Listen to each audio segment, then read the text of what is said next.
கர்த்தருடைய பரிசுத்த நாமத்திற்கு மகிமை உண்டாகும். சத்தியத்தை அறிவீர்கள், சத்தியம் உங்களை விடுதலையாகும். பிரியமான தேவனுடைய பிள்ளைகளே, நீங்கள் எங்க இருக்கிறீங்களோ பிரச்சனை கிடையாது. இந்த நாள் ஆண்டவரை ஆராதித்தார். ஆராதனை என்பது அவரை பாடல்களால் துதி ஸ்தோத்திரங்களால் மகிமைப்படுத்துவோம். இந்த அநேக சபைகளில் ஆராதனை இல்லை. ஏதோ வர்றாங்க, 2 பாட்டு பாடுறாங்க, செய்தியை கொடுத்துட்டா போடுறாங்க. பல ஏராளம் ஆண்டவர் கிருபை பல இடங்களிலும் போய் ஏராளம் சபைகளுக்கு போக செய்திகள் கொடுக்க ஆண்டவர் கிருபை செய்தார். அநேக சபைகளில் ஆராதனைகளை மீண்டும் உணர்த்தி கொண்டு வரும்படி ஆண்டவர் கிருபை செய்தார். அல்லேலூயா, அல்லேலூயா. இந்த எண்டை மெசேஜ் என்று சொல்லி ஒரு கூட்டர் கிடக்கிறார்கள். ஆராதனை இருக்காது, சுத்தமாக இருக்காது. பல இடங்களில் பல சபைகளிலும் ஆராதனை எழுப்பி இருக்கிறது. தேவன் என்னை ஆராதிக்கும்படிக்கு ஜனங்களை போக விடுகிறார். அப்படியானால் தேவன் பிரியப்படுகிற ஒரு காரியம் ஆராதனை. தேவன் பிரியப்படுகிற காரியம் ஆராதனை. எத்தனை பேர் தேவனை ஆராதித்தீர்கள்? இந்த நாளில் தேவனை ஆராதிப்பதற்காக எத்தனை பேர் வந்து பாடல்களால் துதி ஸ்தோத்திரங்களால் தேவனுடைய நாமத்தை மகிமைப்படுத்தினீர்கள்? உங்களுக்குள்ளே ஒரு கேள்விக்குறி இருக்கட்டும். தேவன் விரும்புகிற காரியம் ஒன்று, அவரை ஆராதிக்க வேண்டும். இஸ்ரவேல் ஜனங்கள் அடிமைத்தனத்தில் இருக்கிறது.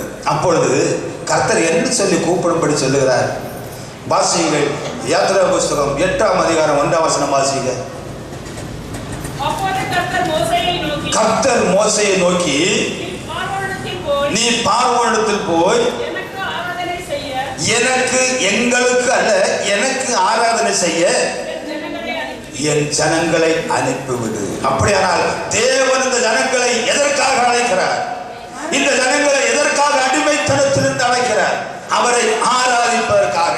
என் அன்பு தேவனுடைய பிள்ளையே, நீ நோய்வாய்ப்பட்டு இருக்கலாம், கஷ்டத்தில் இருந்திருக்கலாம், வறுமையில் இருந்திருக்கலாம், பிசாசின் பிடியில் இருந்திருக்கலாம். உன்னை எதற்காக இங்கே கொண்டு வந்தார்? தேவனை ஆராதிப்பதற்காக. நீ எப்படி வந்து ஆராதித்தாய்? நீ அறிந்து கொள்ள வேண்டும். என் அப்பாவுக்குரிய துதி ஸ்தோத்திரங்களை நான் கொடுத்தேனா? சிந்தித்துப்பார்.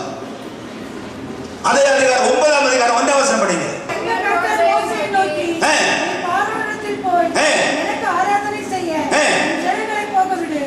அப்படியானால் தேவன் விரும்புகிற ஒரு காரியம், அவருக்கு ஆராதனை செய்ய. என் அன்பு தேவனுடைய பிள்ளையே, என் அநியாயமின் காலத்தை தேவன் காணாத்தோடு போல இருந்தார். நான் ஒரு CSI குடும்பத்தில் பிறந்து வந்தால் என்னுடைய 46 வயது வரையிலும் நான் என் அப்பாவை அறியாதிருந்தேன், அவரை ஆராதிக்காதிருந்தேன். என்னுடைய 46வது வயதில் இப்பொழுது வயசு 60 ஆக போகிறது. அந்த நாள் முதல், என் தேவனை அறிந்த நாள் முதல் இந்த நாள் வரையிலும் ஒரு ஆராதனையும் முடக்க தேவன் என்னை வைக்கவில்லை. ஒரு ஆராதனை நான் முடக்கவில்லை.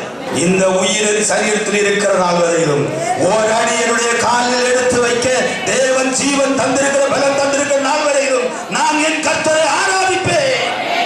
அதற்காக அழைத்தார் என்ற ஒரு உணர்வு ஒவ்வொரு மனிதனுக்கும் வேண்டும். அது இல்லாத மனிதன் அவன் மனிதன் அல்ல, அவன் மிருகம்.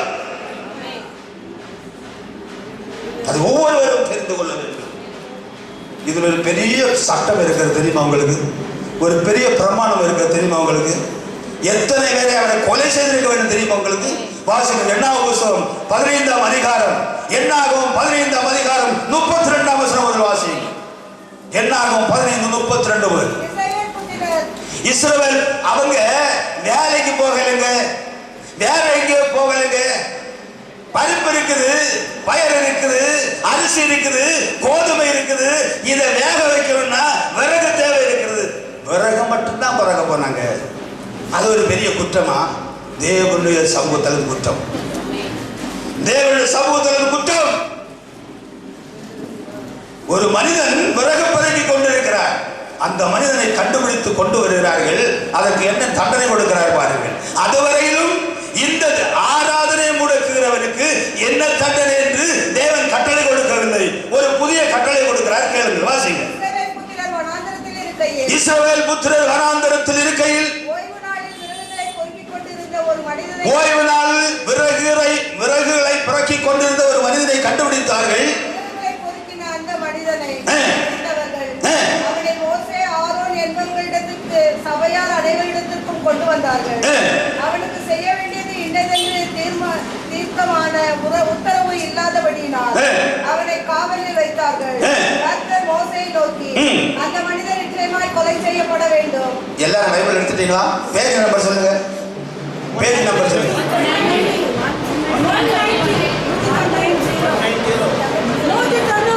190வது பேஜ். எல்லாரும் அறிஞ்சிருக்கணும். கர்த்தர் கொடுத்திருக்கிற கட்டளை என்னங்கிறது அறிஞ்சிருக்கணும். ஆராதிக்காமல் இருந்தால் வருகிற கர்த்தருடைய கட்டளை என்ன என்று அறிஞ்சிருக்கணும். தொடர்ந்து வாசிங்க. கர்த்தர் மோசேயை நோக்கி என்னவா என்னவா அவ்வளவு பெரிய குற்றம் செய்தாரா? பிறகு பிறக்க போனது குற்றமா? ஐயா, அரிசி இருக்குது, பயர் இருக்குது, பருப்பு இருக்குது, எல்லாம் இருக்குது. அதை வேக வச்சு சாப்பிட வேண்டாமா? பிறகு பிறக்க போனது குற்றமா? ஐயா, பிறகு பிறக்க போனது குற்றமா? கர்த்தருடைய பார்வையில் குற்றம். வாசிங்க தொடர்ந்து. சபையார் எல்லோரும் அவனை பாளையத்துக்கு புறம்பே கொண்டு போய் கல்லெறிய கடவர்கள். அப்பொழுது சபையார் எல்லோரும் கர்த்தர் மோசேக்கு கட்டளை இட்டபடியே அவனை பாளையத்துக்கு புறம்பே கொண்டு போய் கல்லெறிந்தார்கள். அவன் பிறகு பிறகு போறது தவறா? அதற்காக சாகணுமா? பிறகு பிறகு போறது தவறா? அதற்காக சாகணுமா? இப்படிப்பட்ட நீச்சன நம்முடைய தேவன். கர்த்தருடைய கட்டளைகள் மீறின மனுஷன் தண்டிக்கப்பட வேண்டும். ஒரு எஜமானனுக்கு, ஒரு ஃபேக்டரியில் தொழில் தருகிறவனுக்கு, மாச சம்பளம் தருகிறவனுக்கு, டெய்லி சம்பளம் தருகிறவனுக்கு நாம் பயப்படுகிறோம் என்றால், இந்த சரீரத்தை உருவாக்குனவருக்கு, இந்த சரீரத்தை போஷிக்க செய்வதற்கு பயப்பட வேண்டுமா வேண்டாமா? பயப்பட வேண்டுமா வேண்டாமா? ஆண்டவர் கேட்கிறார், நான் எஜமானானால் எனக்குரிய கனம் எங்கே? நான் பிதாவானால் எனக்குரிய கனம் எங்கே? ஒவ்வொருவரும் தேவனுக்கு பயப்படுற பயம் ஒவ்வொருவருக்குள்ளும் வர வேண்டும். தொடர்ந்து வாசிங்க.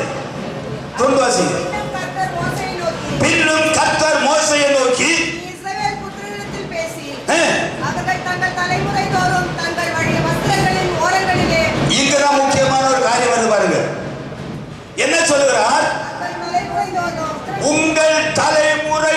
அந்த தலைமுறை இஸ்ரவேல் சந்ததியோட தலைமுறை அழிஞ்சு போச்சா? இருக்குதா? அழிஞ்சு போச்சா? இருக்குதா? அழிஞ்சுச்சா? தலைமுறை தோறும் இப்படி சாகாதிருப்பதற்காக, இப்படி ஒரு சம்பவம் நேரிடாதிருப்பதற்காக, தலைமுறை தோறும் ஞாபகக்குறியாக உங்கள் வஸ்திரங்கள் தொங்கலிலே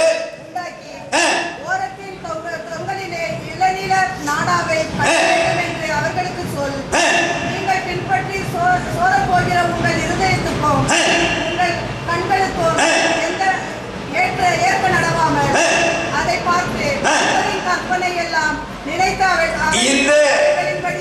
இந்த கட்டை காணும் போது நான் இனியும் சாகாமல் இருக்க வேண்டும், என்னுடைய குடும்பம் நாசத்திற்கு போகாதிருக்க வேண்டும், நான் அந்த நாளில் ஆராதிக்க வேண்டும், அவரை மகிமைப்படுத்த வேண்டும் என்று ஞாபகம் வரும். நீ சாக மாட்டாய். அல்லேலூயா, அல்லேலூயா. தலைமுறை தோறும் அப்படியானால் இன்றும் அந்த கட்டளை நிலை நின்று கொண்டிருக்கிறது. இன்னும் அந்த கட்டளை நிலை நின்று கொண்டிருக்கிறது. பவுல் அப்போஸ்தலன் சொல்லுகிறார், அநேகர் சபை கூடுதலை விட்டு விடுவது போல நீங்களும் விட்டு விடாதீர்கள். அன்பு தேவனுடைய பிள்ளையே, எத்தனை பேர் வந்து பாடல்கள் நான் ஆண்டவரை மகிமைப்படுத்தினீர்கள்? எத்தனை பேர் வந்து துதி ஸ்தோத்திரங்கள் நான் தேவனை மகிமைப்படுத்தினீர்கள்? என்னை ஆராதிக்கும்படிக்கு நீ இருந்த உன்னுடைய நாளை நீ எப்படி இருந்தாய் சிந்தித்து பார். இஸ்ரவேல் ஜனங்கள் எகிப்தின் அடிமைத்தனத்தில், பார்வோடு அடிமைத்தனத்தில் இருக்கிறார்கள். அப்பொழுது அடிமைத்தனத்தின் நுகத்தடியை உடைத்து ஜனங்களை அழைத்து வா என்று சொல்கிறார். எதற்காக அழைத்து வருகிறார்? அவரை ஆராதிப்பதற்காக. நீ எப்படி இருந்தாய் உன்னை நீ சிந்தித்துப்பார். நீ எங்கே இருந்தாய் சிந்தித்துப்பார். இங்கு எதற்காக உன்னை கொண்டு வந்தார்? அவரை ஆராதிக்க. இந்த நாளில் நீ ஆராதித்தாய் அவரை, மேன்மைப்படுத்தினாய் அவரை. துதிகளின் மத்தியில் வாசம் பண்ணுகிறது. துதிக்கு பாத்திராய் இருக்கிற தேவன், துதிக்கு பாத்திராய் இருக்கிற தேவன். அநேகருடைய ஸ்தோத்திரங்கள் நான் கிருபை பெருகும் என்று சொல்லுகிறது. அன்பு தேவனுடைய பிள்ளையே, உன்னுடைய இந்த சரீரத்தில் உயிர் இருக்கிற நாள் வரையிலும், இதுவரையிலும் நீ எப்படியோ வந்திருக்கலாம், எப்படியோ நடந்திருக்கலாம். இந்த நாள் முதல் ஆராதனை அலட்சியப்படுத்தக்கூடாது. 9 மணிக்கு ஆராதனை என்றால் 8:45 நீ வந்து முழங்கால் படியிட வேண்டும். 9 மணி ஆராதனை என்றால் 8:45 முழங்கால் படியிட்டாக வேண்டும். பிரச்சனை இருக்கிறீங்களா? நேரமே வருங்க. கர்த்தருங்கே இருக்கிறார், கர்த்தருங்கே வாசம் பண்ணுகிறார். அவர் ராஜாதி ராஜாவாக, தேவாதி தேவனாக இங்கே இருக்கிறார். என்னால் கூடாத ஒன்றுமில்லை என்று சொல்லி இருக்கிறார். பாரம் சுமக்கிறவர்களே, வேதனை படுகிறவர்களே, என்னென்ன வாருங்கள், நான் உங்களுக்கு இளைப்பாறுதல் தருவேன் சொன்ன ஒரே ஒரு தேவன் நம்முடைய இயேசு கிறிஸ்து மட்டும். அவர் எங்கே இருக்கிறார்? 2 3 பேர் நாமத்தில் எங்கே கூடி வருகிறீர்களோ அங்கே இருக்கிறார் சொன்னார். இருக்கிறவராக இருக்கிறார். இருந்தவர் அவர்தான், இருக்கிறவர் அவர்தான், வருகிறவர் அவர்தான். உன் விண்ணப்பத்தை கேட்க மாட்டாரா? கேட்க மாட்டாரா? அநேகர் என்ன நினைக்கிறாங்கன்னா, நான் அரபிட்ட போட்டு அங்க இருந்தாலும் நடக்கும், அவருக்கு கேட்டா எல்லாம் நடக்கும், அந்த சோதி நடக்காது. அப்படி ஒரு சட்டம் வேதாகமம் சொல்லவில்லை. இந்த வேதாகமத்தில் ஆராதனை வேறு, பலி வேறு, பண்டிகை வேறு, தனித்தனியாக எல்லாவற்றுக்கும் வகையறுத்து வைத்திருக்கிறார். இஷ்டப்படி நடப்பதற்குரிய சட்ட வகுப்பு இங்கே வைக்கவில்லை. அல்லேலூயா, அல்லேலூயா. ஆராதனை என்றால் 6 நாள் நீ வேலை செய், 7வது நாள் என்னுடைய நாள். அதில் நீ என்னை மகிமைப்படுத்து, அது எனக்குரிய நாள். எப்படி ஆசீர்வாதம் வருகிறது? ஒருவேளை நீங்க ஆசீர்வதிக்கப்பட்டவர்களாக இருக்கலாம். உலக ஆசீர்வாதம் அல்ல, தேவன் பார்க்கிற ஆசீர்வாதம் அந்த ராஜ்யத்துக்குரிய ஆசீர்வாதம்.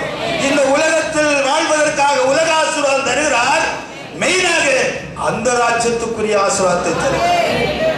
ஏசாயா தீர்க்கதரிசியின் புத்தகம் 58ஆம் அதிகாரம் 13 14 வசனங்களை வாசியுங்கள். ஏசாயா 58:13 வசனம். இங்கே என்ன சொல்றாரு பாருங்க. என் பரிசுத்த நாளாகிய ஓய்வு நாளிலே உனக்கு இஷ்டமானதை செய்யாதபடி உன் காலை விலக்கி.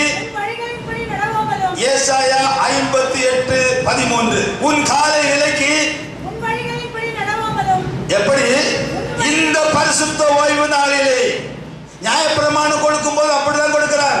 6 நாளும் வேலை செய்வாயாக, 7ஆம் நாள் நீ ஆனாலும், உன் வீட்டில் இருக்கிற வேலைக்காரனாலும், உன் எருதானாலும், உன் தொழுத்தில் இருக்கிற ஒரு வேலைக்காரன் கூட ஒரு வேலை செய்யக்கூடாது, என்னை ஆராதிக்க வேண்டும். இங்கே ஏசாயா தீர்க்கதரிசி மூலம் என்ன சொல்கிறார்? பரிசுத்த நாளாகிய ஓய்வு நாளிலே உனக்கு இஷ்டமானதை செய்யாதபடி.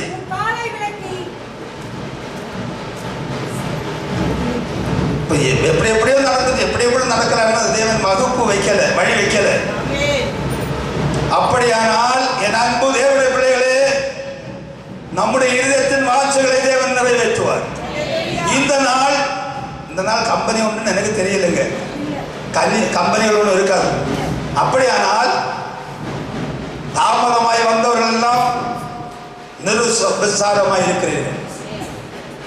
அப்படியானால் தேவனிடத்தில் உங்களுக்கு அன்பு இல்லை, ஆணித்தரமாக சொல்லுவேன், குறை கூடுவதல்ல, இனி எப்படி சம்பவிக்காம என்பதற்காக சொல்லுவேன். இந்த நாள் தேவனுடைய நாள். இந்த நாள் என் அப்பாவை மேன்மைப்படுத்த வேண்டிய நாள். இந்த நாள் என் தேவனுக்குரிய நாள். இந்த நாள்ல பல காரியங்கள் செய்யலாம். இந்த நாள்ல ஆண்டவரை ஆராதிக்கலாம், ஆராதனை முடிந்து சுவிசேஷத்துக்கு போகலாம், டிராக்டர் கொடுக்க போகலாம், ஆஸ்பத்திரிகள் ஜெபிக்க போகலாம், என்னென்னோ பெரிய காரியங்களை செய்யலாம். அது ஒவ்வொருடைய விருப்பம். நான் இப்பொழுது அது வேற காரியங்கள் இருக்கிறது, ஆராதனை குறித்து மட்டும் சொல்லுகிறேன். வாசிக்க தொடர்ந்து. உன் காலை விலக்கி உன் வழிகளின்படி நடவாமல் உனக்கு இஷ்டமானதை செய்யாமல் உன் சொந்த பேச்சை பேசாமல் இருந்து இந்த ஓய்வு நாளை கர்த்தரை ஆராதித்து மனமகிழ்ச்சியாய் இருக்க வேண்டிய நாள் என்று எண்ணி கர்த்தருடைய பரிசுத்த நாளை மகிமையுள்ள நாள் என்று சொல்லி அதை மகிமையாக எண்ணுவாயானால் எப்பொழுது மனமகிழ்ச்சியா இருப்பாய்?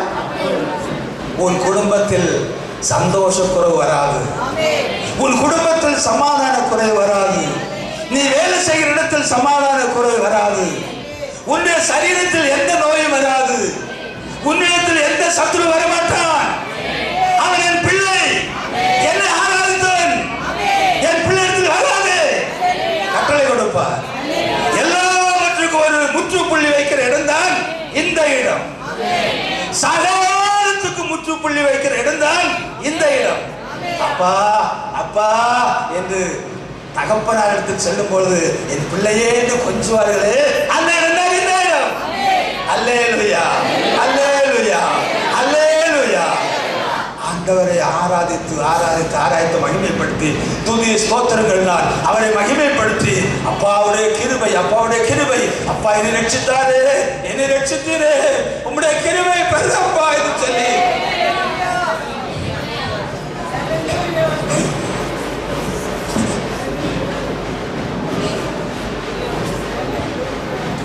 அவரை மகிமைப்படுத்துவாயே, அங்கே அவருடைய கிருபை உன்னை தொடும், அங்கே அவருடைய கிருபை உன்னை இறங்கும், அங்கே அவருடைய ஆசீர்வாதம் இறங்கும். நீ வாழ தலையாக இருப்பாய், நீ எல்லாருக்கும் மேலாக இருப்பாய். அங்குதான் அவருடைய ஆசீர்வாதம் இருக்கிறது. அந்த இடத்தை நீ ஒருபோதும் விட்டு விடாது. எதை வேண்டுமானால் இழந்து போகலாம், ஆராதனை இழந்து போவாது. அவரை மகிமைப்படுத்துகிற காரியத்தில் நீ ஒரு விட்டு வீழ்ச்சியும் செய்யாது. அது தேவன் அதற்கு உண்மையில் பிரியமாய் இருக்கிறார். உன்னுடைய குரலை கேட்க, நீ அவரை பாடி மகிமைப்படுத்துவதை கேட்க, அவரை அப்பா என்று கூப்பிடுவதை கேட்க பிரியமாய் இருக்கிறார். இங்க அவர் இருக்கிறார், இங்க அவர் இருக்கிறாரா இல்லையா? இங்க அவர் இருக்கிறாரா இல்லையா? வாசி எசேக்கியேல் தீர்க்கதரிசியின் புத்தகம் 43ஆம் அதிகாரம் 5 முதல் வாசி 4 முதல் வாசிங்க. எசேக்கியேல் 43:5 முதல். அதாவது கர்த்தர் அந்த அவர் நாமத்தில் கட்டப்பட்ட ஆலயத்தை நேபுகாத்நேச்சரினால் இடிக்கப்பட்டு அந்த கடைசி ராஜாவாகிய அந்த யோயாக்கீம் ராஜாவுடைய காலத்தில் எல்லாரும் சிறைபிடித்து போகிறார்கள். இங்கே எசேக்கியேல் சிறையிருந்து கொண்டு சிறையில் இருக்கும் போது ஒரு தரிசனத்தை கொடுக்கிறார். இந்த நாளை குறித்து அங்கே கொடுக்கிறார். அங்கே என்ன சொல்றாரு வாசிங்க.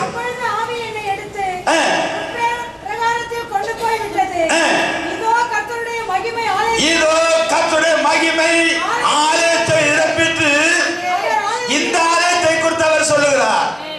அந்த எருசலேம் தேவாலயத்தை குறித்து சொல்லவில்லை, இங்கே ஜனங்கள் கூடி வருகிற ஜெப ஆலயத்தை குறித்து சொல்லுகிறார். கர்த்தருடைய மகிமை இங்கே வந்து ஆலயத்தை நிரப்பிட்டு அவர் ஆலயத்திலிருந்து பேச ஆரம்பிக்கிறார். பாருங்க,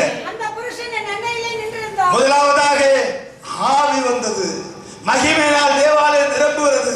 புருஷனாக நின்று கொண்டு அந்த புருஷன் என்னை நோக்கி வாசிங்க, அவர் என்னை நோக்கி மனுபுத்திரனே, இது நான் இஸ்ரவேல் புத்திரர்கள் மத்தியில் அன்று மட்டுமல்ல என்னென்றைக்கு வாசம் பண்ணும் என் சிங்காசனமும் என் பாதபீடத்தின் ஸ்தானமாய் இருக்கிறது. அன்பு தேவனுடைய பிள்ளையே, இது எப்படி சொல்லுகிறார்? நான் சிங்காசனத்தை அமர்த்தி இருக்கிற ராஜாதி ராஜாவாக இருக்கிற இடம். அல்லேலூயா அல்லேலூயா அல்லேலூயா. என் கண்களும் என் செவிகளும் என்னாலும் இங்கே இருக்கும் என்று சொன்னார். அப்படியானால் நீ எந்த சூழ்நிலை இருக்கலாம், நீ நோய்வாய்ப்பட்டு இருக்கலாம், மதுமையில் இருக்கலாம், வேதனையில் இருக்கலாம், நீ எப்படிப்பட்ட கண்ணீர் இருக்கலாம், உனக்கு பரிகாரம் கிடைக்கிற இடம், உனக்கு பரிகாரம் கிடைக்கிற இடம். அதற்கு நீ எப்படி வர வேண்டும்? ஆண்டவரே, உம்முடைய சமூகத்தில் நான் செல்லுகிறேன் அப்பா, உம்மை தேடி வருகிறேன், நீர் என்னுடைய சத்தத்தை கேட்டு இன்று எனக்கு விடுதலை தர வேண்டும். என் இந்த எண்ணத்தோடு வாஞ்சியோடு வந்திருந்தார். என் அப்பா இயேசுவால் கூடாத ஒன்றுமில்லை. எல்லா பிரச்சனைகளுக்கும் பரிகாரம் காண்கிற இடம் தான் இந்த இடம். எல்லா பிரச்சனைகளுக்கும் முற்றுப்புள்ளி வைக்கிற இடம் தான் இந்த இடம். அல்லேலூயா, அல்லேலூயா, அல்லேலூயா. அன்பு தேவனுடைய பிள்ளையே, ஆராதனை முக்கியத்துவத்தை அறிந்து கொள்ளுங்கள். உனக்கு போராடி எடுத்து வைக்க தேவன் ஜீவன் தந்திருக்கிற நாள் வரையிலும் ஆராதனை முடக்கி விடாது. அதை உன்னில் எதிர்பார்க்க ஒவ்வொருவரும் எதிர்பார்க்க ஒவ்வொருவரும் அதை எதிர்பார்க்கிற. அல்லேலூயா, அல்லேலூயா, அல்லேலூயா. ஆராதனை அலட்சியம் பண்ணுகிறவர் ஏராளம் பேர் இருக்கிறார். அறியாமையினால் என் ஜனம் சங்காரமாகும். நீங்க செய்த நேரத்தில் நீங்க எங்க போறீங்க? உங்களுக்கு டைம் இல்லையா? ஆராதிங்க, போயிட்டே இருங்க. செய்தினால தேவன் பிரியமா? செய்தியில தேவன் பிரியதில்லை. செய்தினால தேவனுடைய சித்தங்களை நாம் அறிகிறோம். செய்தி நிமித்தம் தேவனுடைய கிருபைகளை, தேவன் வைத்திருக்கிற தேவனுடைய தெய்வீக காரியங்களை எல்லாம் நாம் அறிகிறோம் ஊழியக்காரர்கள் மூலமாக. ஆனால் எங்கே பிரியமா இருக்கிறார்? துதிகளின் மத்தியில் வாசமாக இருக்கிறவர் ஆராதனை மத்தியில் தான் அவர் பிரியப்படுகிறார். அதனால் உங்களுக்கு எங்கேயாவது போகணுமா? ஆராதனை முடிச்சு எங்க வேணாலும் போங்க, அது முக்கியம். அது ஆராதனைக்கு அத்தனை பேரும் இங்க எத்தனை மணி ஐயா தொடங்குங்க? 9:30.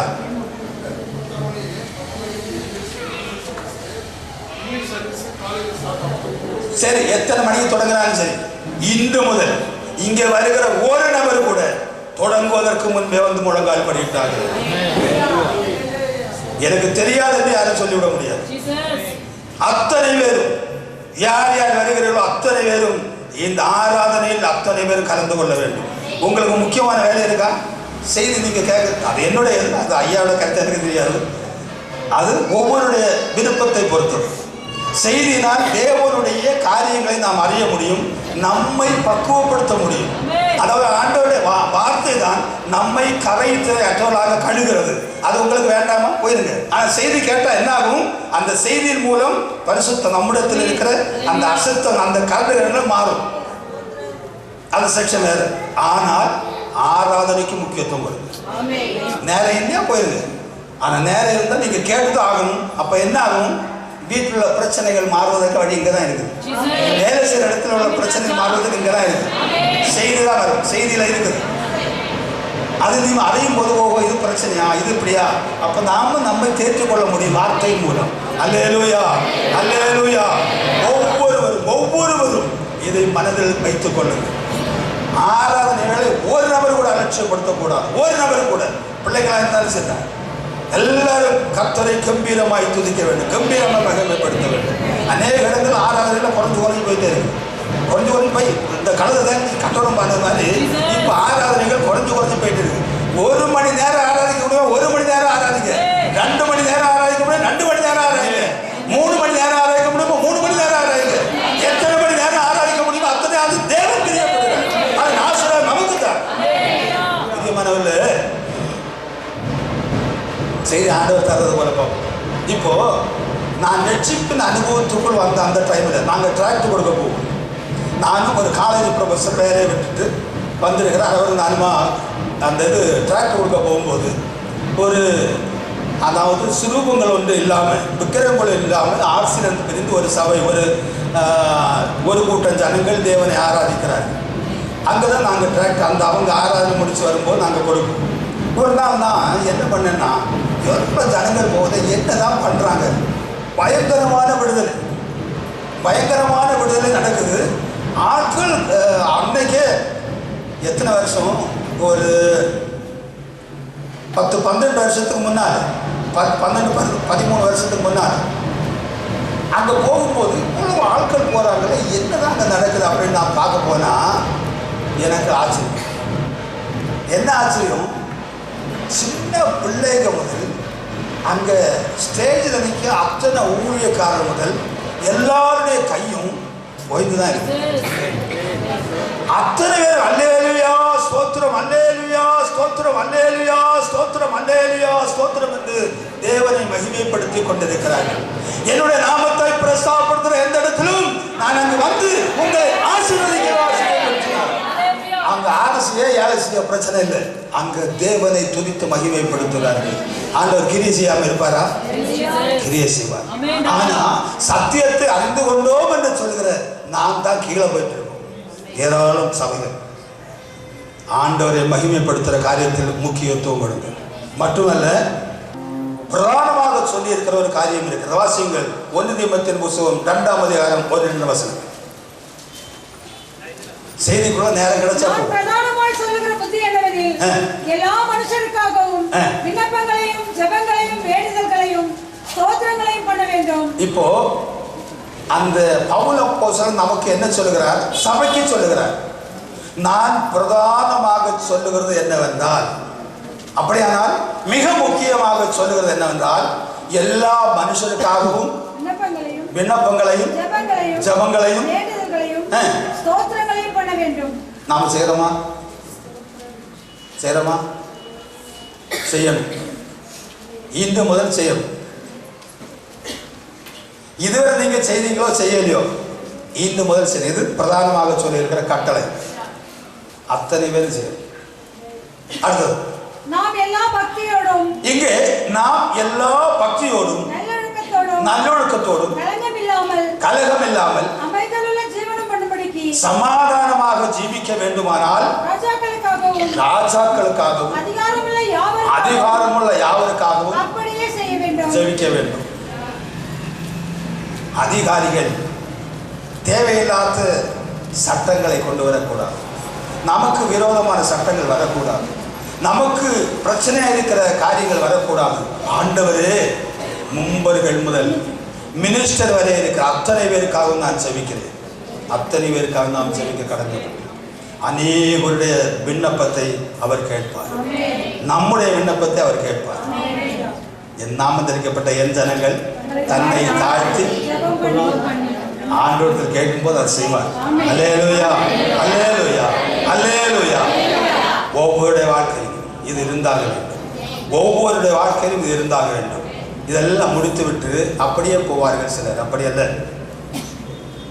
என்னுடைய வாழ்க்கையில் நான் இதுக்கெல்லாம் ஜெபம் பண்ணிட்டு கடைசியில் என்ன பண்ண தெரியுமா? ஏசப்பா, என்ன உங்களுடைய கருத்தில் ஒப்பு கொடுத்து எனக்கு நல்ல புத்தியை தார், ஞானத்தை தார், அறிவை தார், சுகத்தை தார், பலத்தை தார். இந்த பாவம் நிறைந்த உலகத்தில் பாவத்துக்கு அடிமையாகாமல் என்னை பாதுகாத்து ஒவ்வொரு நாளும் என்னை என் அப்பாவுடைய கருத்தில் ஒப்பு கொடுத்து தான் வெளியேறுவேன். நான் படுத்திருக்கிற இடத்துல நான் வெளியே நான் எழுப்பி போக வேண்டுமானால் என்னை என் அப்பாவின் கருத்தில் ஒப்பு கொடுத்து போகிறேன். அப்படியானால் அதற்கு பிறகு நான் விழுந்தாலும் அப்பா தான் என்னை விழ வைத்தார். நான் நடந்தாலும் அப்பா தான் என்னை நடக்க வைத்தார். எந்த பிரச்சனை வந்தாலும் அதற்கு நான் என்ன உத்தரவாதி? என் அப்பா தான் உத்தரவாதி. அல்லேலூயா, அல்லேலூயா, அல்லேலூயா. பிள்ளைகள் முதல் பெற்றோர்கள் எல்லாரும் ஒவ்வொரு நாளும் ஜெபம் பண்ணாமல் எழுப்பி போயிடாதீங்க. ஜெபம் பண்ணாமல் எழுப்பி யாரும் வெளியே போகாதீங்க. போய் அப்புறம் ஜெபம் பண்ணாலும் நடக்காது. போயிட்டு வந்து அப்புறமா ஜெபம் பண்ணாலும் நடக்காது. என்ன பண்ணுங்க? ஜெபம் பண்ண நீங்கள் எத்தனை மணி நேரம் வேணாலும் ஜெபிக்கலாம். 1 மணி நேரம் ஜெபிக்கலாம், 2 மணி நேரம் ஜெபிக்கலாம், 3 மணி நேரம் ஜெபிக்கலாம், 5 நிமிஷம் ஜெபிக்கலாம், 10 நிமிஷம் ஜெபிக்கலாம், 20 நிமிஷம் ஜெபிக்கலாம். ஒவ்வொருவரும் ஜெபிக்கும் போது உங்களுடைய திராணிக்கு தகுந்த போல ஜெபிக்கலாம். இத்தனை நேரம் நான் ஜெபிங்கன்னு சொல்லல. ஆனால் ஜெபம் பண்ணாமல் கிடக்கிற இடத்துல இருந்து வெளியே போயிடும். உங்களுக்கு பாதுகாவல் கம்மி. ஜெபம் பண்ணி முடிந்து தன்னை தேவனிடத்தில் ஒப்பு கொடுத்து விட்டு நீங்கள் வெளியே இறங்குவீர்களால் தேவன் உங்களை நடத்துவார். ஆச்சரியமாக நடத்துவார். நீங்கள் வேலை இடத்துக்கு போறீங்களா? பிரச்சனை இருக்கிறா? ஒரு பிரச்சனை வராது. இப்பொழுது இந்த பிள்ளை என்னுடைய பிள்ளை என்று வைத்துக் கொள்ளுங்கள். இந்த பிள்ளை என்னுடைய கருத்தில் இருக்கிற நேரம் வரையிலும் அதுக்கு ஏதாவது துன்பம் வருமா? அதுக்கு துன்பம் வருவதுக்கு நான் விட்டுருவேனா? இதே மாதிரி ஏசப்பா உங்களுடைய கருத்தில் ஒப்பு கொடுக்கிறேன் சொல்லி ஒவ்வொருவரும் ஒப்பு கொடுத்து நடந்து பாருங்க. உங்களுக்கு எதிராக வருகிற ஒரு தீமையும் வராது. ஒரு காரியங்கள் பக்கத்தில் அணுகாது. ஒரு வாரியங்கள் பக்கத்தில் அணுகாது. ஒரு எந்த சத்துருங்கள் பக்கத்தில் அணுக முடியாது. அது தேவனுடைய பெரிய கிருபை. ஒவ்வொரு நாளும் நாளும் ஒவ்வொருவரும் பிள்ளைகள் முதல் பிள்ளைகளெல்லாம் கவனிக்கிறீங்களா? பிள்ளைகள் எழும்பும்போது எழும்பி ஜெபம் பண்ணாமல் வெளியே போகக்கூடாது. ஏசப்பா ஜெபம் பண்ணி ஏசப்பாவிட்ட ஒப்பு கொடுக்காம போகக்கூடாது. சரியா? நல்ல ஞானம் தரணும், புத்தி தரணும், அறிவு தரணும், நான் நல்லா படிக்கணும், எங்கள் குடும்பத்தை எல்லாம் கர்த்தர் ஆசீர்வதிக்கணும் அப்படின்னு சொல்லி எல்லாம் அது பண்ணிட்டு என்ன உம்முடைய கருத்தில் ஒப்பு கொடுக்கிறேன், என்னை உம்முடைய கருத்தில் ஒப்பு கொடுக்கிறேன், நீ எங்களுடைய கருத்தை பிடித்து நடத்தும். சரியா? சரியா? அல்லேலூயா, அல்லேலூயா. அப்படி தேவன் நம்முடைய கருத்தை பிடித்து நடத்தினானால் எவ்வளவு பெரிய சிக்கலான நடத்தினாலும் நம்மை தப்பித்துக் கொள்ள தேவன் வேலை செய்கிற இடத்துலனாலும் சரி, ஸ்கூலுகளிலானாலும் சரி, நாம் போகிற வருகிற வழிகளிலானாலும் சரி, எல்லா இடத்திலிருந்தும் தேவன் நம்மை பாதுகாத்து வழி நடத்துவார். அல்லேலூயா, அல்லேலூயா, அல்லேலூயா. மட்டுமல்ல, சரீரத்தில் வேலை செய்து எவ்வளவு பெரிய டயர்டாக இருக்கலாம், ஆண்டவருக்கு நன்றி சொல்லாமல் படுத்துறாரு, தூங்காது. ஆண்டவருக்கு நன்றி சொல்லாமல் படுத்துறாரு. ஆண்டவரே பல்காலமெல்லாம் நடத்தினீரு, இப்படி அப்படி செய்த. இப்போ ஒவ்வொரு ஆண்டவர் செய்த நன்மைகளை எல்லாம் சொல்லி ஆண்டவரை மேன்மைப்படுத்துங்க. ஒவ்வொரு நாள் ஆண்டவரை மேன்மைப்படுத்துங்க. மேன்மைப்படுத்திட்டு, ஏசப்பா இந்த வேளையிலும் நீர் எங்களோடு பேசு, ராக்காலங்களில் தரிசனம் மூலம் சொப்பனம் மூலம் பேசு, எங்களுக்கு பலன் கிருபையை தாரும். இந்த இருளானவன் பிசாசானவன் எங்களை தொடாதபடிக்கு, இந்த குடும்பத்தின் எல்லைக்குள் வராதபடிக்கு, பிள்ளைகளை தொடாதபடிக்கு, பெற்றோரை தொடாதபடிக்கு என் தேவன் பாதுகாத்துக் கொள்ளும். வெளிச்சமாயிருக்கிற என் தேவனே, நீர் இந்த வீட்டுக்கு வெளிச்சமாயிரும், இருள் வராதபடிக்கு பாதுகாத்துக் கொள்ளும் என்று சொல்லி நீ அப்படி அவரிடத்தில் ஒப்பு கொடுத்து தூக்குவாயினால் ஒரு சத்துருவன் விட்டு எல்லைக்குள் வரமாட்டான், அவன் விடமாட்டான். உன்னுடைய வாழ்க்கை தினம் புதிய ஆசீர்வாதமாக இருக்கும். உன்னுடைய வாழ்க்கையில் ஆசீர்வாதத்தின் மேல் ஆசீர்வாதத்தை காண்பார். ஒவ்வொருவரும் அதை செய்ய மறந்து விடாது. ஒவ்வொருவரும் இந்த காரியத்தை செய்ய மறந்து விடாது. ஏன் அப்படி சொல்லுகிறார்? வாசிங்க, மல்கியா 1:6 படிங்க. மல்கியா 1:6. 1104 1104. அங்கே மல்கியா 1ஆம் அதிகாரம் 6ஆம் வசனத்தில் என்ன சொல்லுகிறார் பாருங்கள். குமாரன், அதாவது ஒரு மகன் தன் தகப்பனை கனம் பண்ணுகிறானே, ஒரு வேலைக்காரன் அவருடைய எஜமானனை கனம் பண்ணுகிறார்களே, நான் உங்களை பெற்றெடுத்த உங்களை போஷிப்பிக்கிற பிதாவானால் எனக்குரிய கனம் எங்கே? ஆண்டவர் கேட்கிறார். நான் உங்களுடைய எஜமானனானால் எனக்கு பயப்படும் பயம் எங்கே? அசட்டை பண்ணுகிற ஒவ்வொரு ஜனத்திடத்திலும் கேட்கிறார். ஆண்டவருக்கு பயப்படுற பயம் இருக்குதா? ஆண்டவருக்கு பயப்படுற பயம் இருக்குதா? இருக்குதா? அசட்டை பண்ணி கொண்டு இருக்கிறோம். நம்மள அநேகர் அதிகமாக ஊழியக்காரர்கள் அசட்டை பண்ணுகிறார்கள். அத்தனை பேரும் கிறிஸ்துவின் நியாயாசனத்துக்கு முன்பாக போய் நிற்க வேண்டும். அப்பொழுதுதான் ஒருவேளை இங்கே இருக்கிற தேவனை அறிந்து வந்திருக்கிற இந்த ஏழை பிள்ளைகள் அங்கே போயிருக்கும் போது ஊழியக்காரனுடைய கைகாலெல்லாம் வரும். அன்பு தேவனுடைய பிள்ளைகளை எந்த சூழ்நிலை இருந்தாலும் சரி, கஷ்டத்தில் இருக்கிறையா, தேவன் ஒருவேளை உனக்கு ஆகாரம் தர்றாரா, அதை சொல்லி ஆண்டவர் மகிமைப்படுத்து. நீ குடிசை வீட்டில் இருக்கிறியா, நீ தெருவில் கிடக்கிறியா, குடிசை வீட்டில் இருக்கிறல்ல, அதை சொல்லி மகிமைப்படுத்து. தேவன் உன்னை வைத்திருக்கிற இடத்தில் சந்தோஷமாய் வாழ உனக்கு கிருபை தந்திருக்கிறாரா, அதை சொல்லி அவரை மேன்மைப்படுத்தும். நீ பெரியவனாக ஆசைப்படாத, நான் அங்கதான் இருக்கணும்னு ஆசைப்படாத, ஒன்னு சந்தோஷமா வச்சிருக்கிறாரா, அதையும் சொல்லி அவரை மேன்மைப்படுத்தும். அதில் அவர் பிரியமாய் இருக்கிறார், அவர் அதை வாஞ்சிக்கிறார், அவரை நீ மேன்மைப்படுத்த அவர் உன்னிடத்தில் எதிர்பார்க்கிறார். என் பிள்ளையுடைய குரல் நான் கேட்க வேண்டாமா? என் பிள்ளையுடைய குரலை கேட்க ஆசையா இருக்கிறேன்னு. என் பிள்ளை என்ன துதிக்கலையே, என்னை மகிமைப்படுத்தலையே, என்னை கனப்படுத்தலையே என்று அவர் சங்கடப்படக்கூடாது. உன்னை அழைத்தது அதற்காக அல்ல, அவருடைய மனவேதனையை கெழுவதற்காக அல்ல, அவரை சந்தோஷமாக வைக்கத்தான் உன்னை அழைத்திருக்கிறார். நீ அவரை சந்தோஷப்படுத்துகிறாயா? அவரை நீ மேம்படுத்துகிறாயா? சொல்லி முடியாத ஒரு அன்பு தேவன் தந்திருக்கிறார். அன்பு தேவனுடைய பிள்ளையே, வானோதி வானங்களும் கொள்ளாத தேவன், இந்த சகலத்தை அகசராட்சியை உருவாக்குற தேவன் எதற்காக வந்து ரத்தம் சிந்தினார்? உன்னை என்னை மீட்டுக் கொள்வதற்காக, உன்னை என்னை மீட்டுக் கொள்வதற்காக. அந்த அன்பை ஒரு கணம் நினைத்திருப்பார். நீ அவரை அலட்சியப்படுத்த மாட்டாய், நீ அவரை அலட்சியப்படுத்த மாட்டாய். உன்னுடைய வாழ்நாள் நீ எப்படியா உன்னுடைய இஷ்டப்படி நடக்க மாட்டாய். அவருக்கு பயப்படும் பயம் உண்டாகும். அவரை மகிமைப்படுத்த வேண்டும் என்ற மாற்று உரை கொண்டுண்டாகும். அறியாமல் இருந்த காலத்தில் எப்படியோ தகுந்தேன். ஆனால் என் தேவன் எனக்கு அவர் வழிகாட்டின நாள் முதல் அவருக்கு உண்மையை முத்தகமாக இருக்க வேண்டும் என்று விரும்புகிறேன். வாஞ்சிக்கிறேன். உன்னுடைய வாஞ்சி அவர் நிறைவேற்றுவார். உன்னுடைய எண்ணத்தை நிறைவேற்றுவார். உன்னிடத்தில் பல காரியங்கள் இருந்திருக்கலாம், பல தீமையான காரியம் இருக்கலாம். ஆண்டவரே, இந்த காரியம் என்னால் விட முடியவில்லை அப்பா, எனக்கு மாற்றித்தார் கேள். அவர் மாற்றுவார். நானும் அப்படி இருந்தேன். வீடு வேலை விட முடியவில்லை, சிகரெட் வேலை விட முடியவில்லை. ஆனால் தண்ணி அடிக்கிறது ஒரே நாள் நிறுத்திவிட்டேன். பல வருடங்களாக தண்ணி அடித்து வந்தேன். ஒரே நாள் இன்று முதல் தொடமாட்டேன்னு சொல்லி அன்று வைத்து மாற்றேன். அதை தொடரல. ஆனால் என்னிடத்து வீடு வலிக்கிறேன், விட முடியவில்லை. ஏசப்பா, நான் விட வேண்டுமே, இன்னைக்கு வேண்டான்னு சொல்லி எடுத்து போட்டுருவேன். ஆனால் கொஞ்ச நேரம் தான் எங்கேயாவது முறுக்கி வீட்டு கிடக்கணுப்பா, அதை எடுத்து கஷ்டப்பட்டு எல்லாரும் டான்ஸாக வெளிப்படுறார். ஜெபம் பண்ணுங்க சிஸ்டர், ஜெபம் பண்ணுங்க பிரதர் சொல்லிட்டு அந்த வாஞ்சை தேவன் பார்த்தார். எல்லாவற்றையும் படிப்படியாக மாற்றினார். அல்லேலூயா, அல்லேலூயா, அல்லேலூயா. உனக்கு விட முடியாத பழக்கங்கள் இருக்கிறதா? கவலைப்படாத. தேவ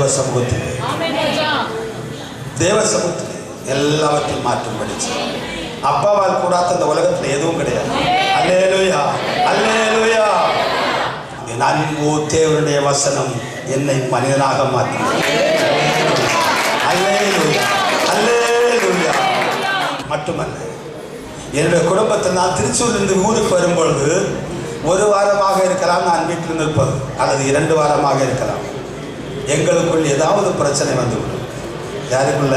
எனக்கும் மனைவி புருஷனுடைய சரீரம். அப்படின்னா நான் என் சரீரத்தையே அடிச்சுக்கிறது சரியா? மனைவியினுடைய சரீரம் என்று அறிந்த அன்று முதல் எங்களுக்குள்ள பிரச்சனை வராது. அல்லேலூயா, அல்லேலூயா. அப்படிதான் பைபிள் அப்படி சொல்லுதா? வாசிங்க. 1 கொரிந்தியர் 11ஆம் அதிகாரம் 3ஆம் வசனம் வாசிங்க. ஒவ்வொரு புருஷனுக்கும், புருஷன்மார்களே, அன்பு புருஷன்மார்களே, ஒவ்வொரு புருஷனுக்கும் தேவன் தலையாயிருக்கிறார். தலையை நீங்கள் கனவீனப்படுத்துகிறீர்களா அல்லது கனப்படுத்துகிறீர்களா? ஒவ்வொரு புருஷனும் தேவனை கனப்படுத்துகிறீர்களா அல்லது கனவீனப்படுத்துகிறீர்களா? சிந்தித்து பாருங்கள். வாசிங்க. ஸ்திரீக்கு யார்? புருஷன் தலையாயிருக்கிறார். அன்பு தேவனுடைய திருமணமாயிருக்கிற சகோதரிகளே, புருஷர்களை கனப்படுத்துகிறீர்களா அல்லது கனவீனப்படுத்துகிறீர்களா? புருஷனுக்கு கனத்தை கொடுக்கிறீர்களா? அவனை பேர் கேவலமா பேசுகிறீர்களா? நிசாரமா ஒரு இது இல்லாம ஒரு பொருள்படுத்தாம இருக்கிறீங்களா? தேவனுடைய வார்த்தை சொல்லுகிறது, உங்களுக்கு உங்கள் சரீரத்துக்கு புருஷர்கள் தலையாக இருக்கிறார்கள். சகோதரர்களே, புருஷர்களே, ஸ்திரீகள் சரீரமாக இருக்கிறார்கள். ஒரு ஸ்திரீயை தன்னுடைய மனைவி அடிக்கிறான் என்றால் அவன் தன்னை அடித்துக் கொள்ளுகிறான். அதை விட கேவலமான வாழ்க்கை இல்லை. தன்னை தானே கண்டிக்கிறான், அவன் தண்டிக்கப்படுகிறான்.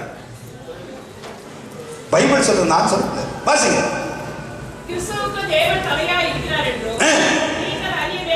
அப்படியானால் ஸ்திரீக்கு புருஷன் தலை, புருஷனுக்கு கிறிஸ்து தலை, கிறிஸ்துவுக்கு தேவன் தலை.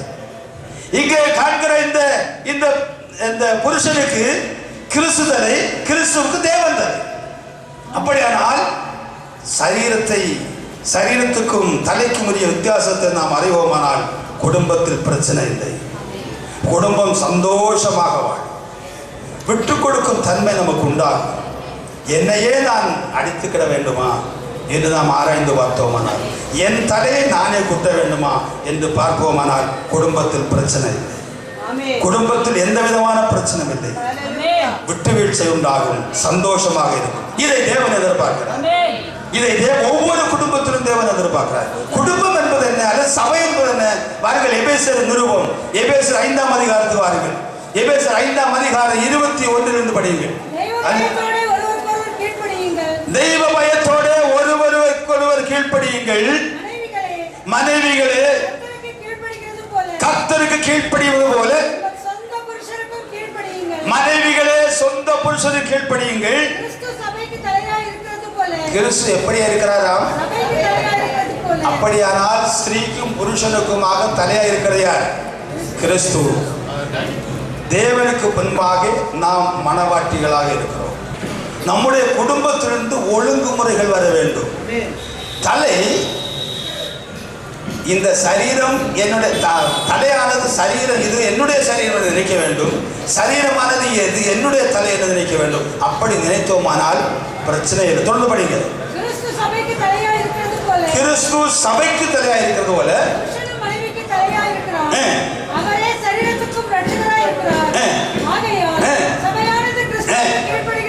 சபையானது கிறிஸ்துவுக்கு கீழ்ப்படிகிறது போல. அப்படியானால் சபை கிறிஸ்துவுக்கு கீழ்ப்படிய வேண்டுமா வேண்டாமா?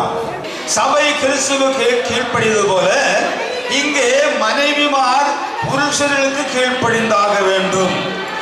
கிறிஸ்துவுக்கு நாம் எப்படி பயந்து நடக்கிறோமோ அவ்வண்ணமாக இந்த குடும்பத்திலும் ஒரு பயப்பாடு வேண்டும். குடும்பத்திலிருந்து தான் நம்முடைய ஆசீர்வாதம் ஆரம்பிக்க வேண்டும். குடும்பத்தில் சமாதானம் உண்டாக வேண்டும். குடும்பத்தில் ஆசீர்வாதம் உண்டாக வேண்டும். அவைகளில் எப்படி நாம் தேவனுக்கு பயப்படுகிற பயம் குடும்பத்திலும் உண்டாக வேண்டும். ஒவ்வொரு மனைவிமாரும் என் புருஷன் அவன் எப்படிப்பட்டவனாக இருந்தாலும் சரி, அவனுக்கு பயப்படுகிற கீழ்ப்படுகிற ஒரு கீழ்ப்படிதல் உண்டாக வேண்டும். அப்படி ஆகும்போது நாம் தாறுமாறாக பேச மாட்டோம். நாம் எதை குறித்தும் சும்மா அப்படிப்படி பேச மாட்டோம். புருஷர்கள் மனைவிமார் எப்படிப்பட்டவர்களாக இருக்கலாம், மனைவிமாரை நாம் கேவலமாக பேச, ஒரு அசிங்கமாய் காண, அல்லது வேறொரு தரத்தாழ்த்தி காண செய்ய மாட்டோம். அப்படி நாம் பார்த்தோமானால் குடும்பத்தில் சந்தோஷ குறை உண்டாகாது. அல்லேலூயா, அல்லேலூயா.